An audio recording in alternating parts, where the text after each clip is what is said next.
Today I am joined by South Sudan International and Adelaide City footballer Kur Kur. Thank you so much for joining me today, Kur. Thanks for having me. Where did your passion and love for football first begin? It began when I was younger, back home in South Sudan. It was just like everyone played football over there. So, it was something that just was just around me. And when I came to Australia, I continued it. And So did you have any football heroes or idols growing up? If so, who were they?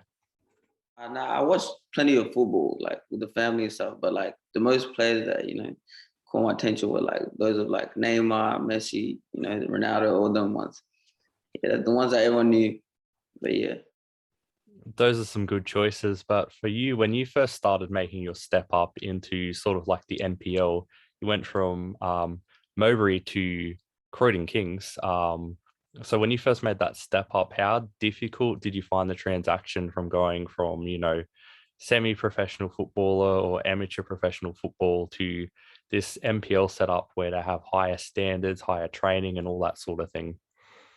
It wasn't a big transition in terms of like um, speed or quality and stuff. It was just a little bit quicker, but then that was about it. It was like a pretty smooth transition. Yeah, it was pretty smooth. And you were pretty young when you first started making that sort of transition, playing against full grown adults, all this sort of thing. So when you were coming through being a youngster, did you find that you got targeted at all, like physically, or did you find that you had your teammates, kind of stepping in to protect you, or were you just fine with it? Yeah, I started playing first team like at the age of 17, so I was quite young. But in terms of physicality, I was one of the smallest in like playing the team and stuff. But yeah, my team had my back and stuff, and they believed in my quality. So that basically helped me, like in terms of technicality. So to be able to play in that level, yeah, that's what helped me the most. And you're currently at Adelaide City, which is a massive, massive club with massive fans, massive expectations. So when you first joined, did you feel pressure at all knowing that, this is a pretty historic club? It's pretty much the biggest in NPL South Australia in terms of supporters and history. Did you feel pressure at all when you first joined? Yeah, Adelaide City was a big club. It is a big club in Adelaide, and when I was approached by the current coach, it was a decision that was pretty easy. So like, but there was no pressure at all because I believe in my ability to be play at that type of club, and yeah, and the players around me helped. Yeah. And there's a lot of good players in Adelaide City's lineup. There's a couple of people who have played professional football, and there's a couple Yeah. of people who have been around for years and years and are club legends like Nick Bucco. So when you first joined, did you kind of have some of those older, more experienced players like Nick, taking you under their wing and teaching you stuff? And what were some of the lessons they sort of taught you, if so? Yeah, the lads they were brilliant when I first came. It was kind of easy to, get comfortable around them and stuff. But yeah, I knew a few of them already through football and like socializing and stuff. But yeah, when I came, most of the older boys like Nick Booker, Matt Halliday, those lads like Lockie Bar, yeah, they helped me, like teach me little things and stuff to improve my game and stuff. But yeah, it was just basic that. And one thing about Adelaide City that I think most people from, overseas, or if you're not from South Australia, when you first watch an Adelaide City match, you might be a Mm. bit surprised to see the fans, the Celery squad holding up the Celery, all that sort of thing. So when you first played in front of them and they brought out the Celery, had the chanting going, what did you make of Mm. it all? Celery! If Shada come home sick, I'm with love for celery. Celery! Celery! It's brilliant. Little group that have they're there every game.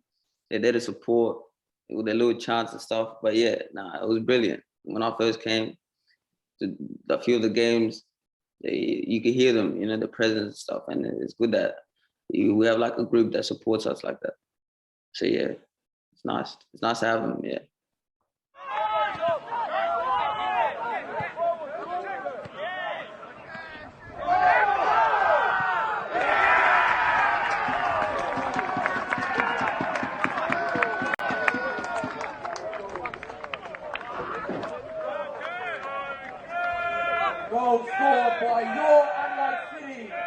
number 11, Kur Kur.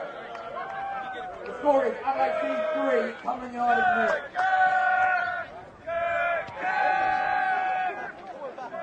You had some, massive success already during your time with Adelaide City, not just personally, but with the whole team. Finally won that grand final after I think it was 4 or 5 times where they come so close and just fell short. So if you can put it into words, because I know it's hard, what was it like finally winning that grand final, knowing that the club had this monkey off their back and everyone could just celebrate? I know when I spoke to Nick Bucco, he told me pretty much the celebrations were a bit of a blur because you guys were going, over the weekend. So what was that all like?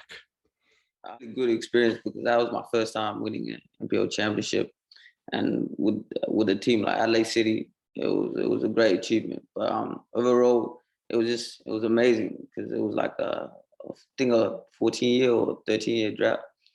But yeah, to be able to win the championship for the first season there was a good step for me.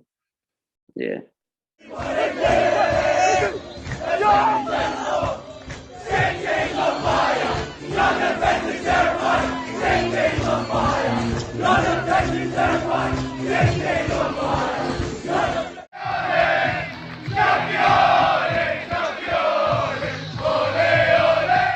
And one of the things that come out after that grand final win was not just all the pictures of the celebrations, but there's a few news reports coming out and a few tweets and rumors saying that you'd had interest from Europe or you'd possibly secured a move from Europe. But you know how the media can get, sometimes they can get a rumor or create something out of nothing just to get some clicks. So was there ever any truth in those rumors of you going to Europe or this or that, or was it all just kind of media rumors?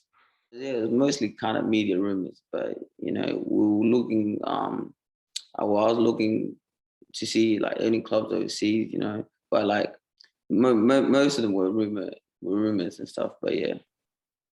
Was there any sort of country or offer that you come close to or that you considered moving to, or was it all just kind of initial sort of, murmurings or a club maybe emailing you and not hearing back? Or was there anything that was ever sort of a bit more concrete where you'd actually maybe had a Zoom call with them or got invited to training or anything? Nah, it wasn't like concrete, but like it was just, a few talks here and there, and then that's what kind of like escalated and stuff. But yeah, it was mainly talks, yeah.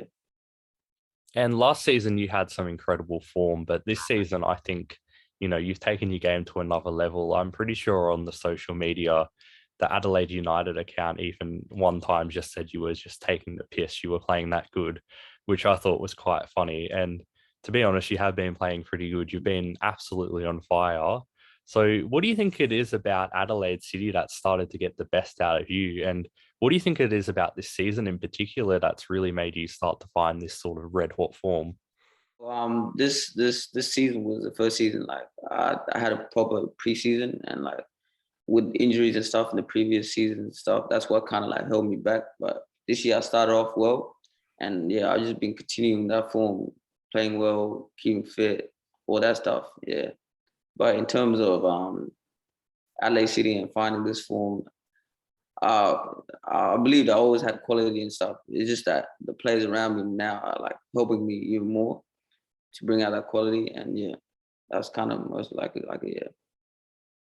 You're hitting it from 60, I think. Oh, nice ball looking for Kur Kur. Inside the box, Kur Kur does well to get around. Puts himself in a good position to go for a shot, but decides to try and go for the other foot. Then goes for a shot. There we have it. Kur Kur gets the first goal here tonight and puts the home team up 1-0 over Adelaide Comets. And as I mentioned in the introduction, you're a South Sudan international, and international football is pretty much the peak of what a player aspires to. So when you first got that call up to the South Sudan national team, do you remember what you were doing when, you got the call, and what was that moment like for you? Yeah, when I got the call up for the South Sudan national team, it was a pretty proud moment for me.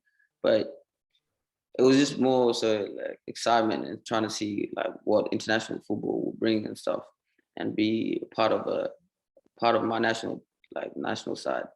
But yeah, it was a good experience overall. And how different did you find, the training camp and the matches and the sort of intensity when you got into that national team mode with South Sudan compared to, your club football with Adelaide City? Was the vibes and the, team atmosphere pretty good, or was it a bit different considering, these are all guys that maybe see each other like 2 or 3 times a year. Some people might not have met, and, you don't really have that bond with them yet. To be fair, it was just terms of you didn't know really everyone there, but the fact that we're all Sudanese and stuff, it was kind of like it made it easier and stuff. But the lads there were pretty good, and in terms of quality, it was just international football is more professional. So like in terms of local football, and that next step, it's like ball speed, all that stuff, like intensity. But yeah, it was just quality, better quality. And the players around me too were also quality and stuff from all over the world, playing different leagues. So it just brought something different. And speaking of the South Sudan national team and their sort of links with Australia, in the A-League alone, we've seen a lot of players come through like Valentino Yule, Kenny Athiu, Abraham Majok. So for you being, a young lad watching these guys in the local league that are representing your national team, what does that feel? What kind of spirit does that fill you with seeing all these players accomplishing amazing things? It encourages me to believe that the next level is is not too far. And I speak to a few of all those boys like quite a lot. I keep in touch with Valentino, Abraham, all those lads. But yeah, to see them playing at that level, it kind of gives me hope, that I could also play with them and stuff. And with Adelaide City, you've already kind of had a taste of what professional football can be like when you played against Melbourne Victory, which are a massive club in the FFA Cup. So what is it like being a young player who's, aiming for the next step of Australian football, getting a taste of it in the FFA Cup, playing against some players who have played for the Socceroos or in top leagues in Europe? Just what is that all like? Overall, as a young player, it's pretty not overwhelming, but it's a good experience altogether, and especially when you're playing with the players around you like that. I have at Adelaide City and have coaches that believe in you. That makes it even better. But like playing against an A-League side, it really shows that you could achieve basically anything, or you could play at that type of level. You know what I mean? But yeah, it's been good so far. And you've already had an amazing start to 2022, and we still have a lot of football left and a lot of the year left. So, for you personally, what are you hoping to achieve for the rest of 2022? And what can we expect to see from Kur Kur for the rest of 2022? The goals for 2022 to basically try to win all the titles for LA City and hopefully perform and help the club to achieve like all those championships and stuff. And hopefully by the end of 2022, like make my step to either a professional club like within the A-League or overseas. But yeah, that's what I'm working towards. Thank you so much for joining me today, Kur Kur. It's been an absolute pleasure. Yeah, thanks for having me. Thank you.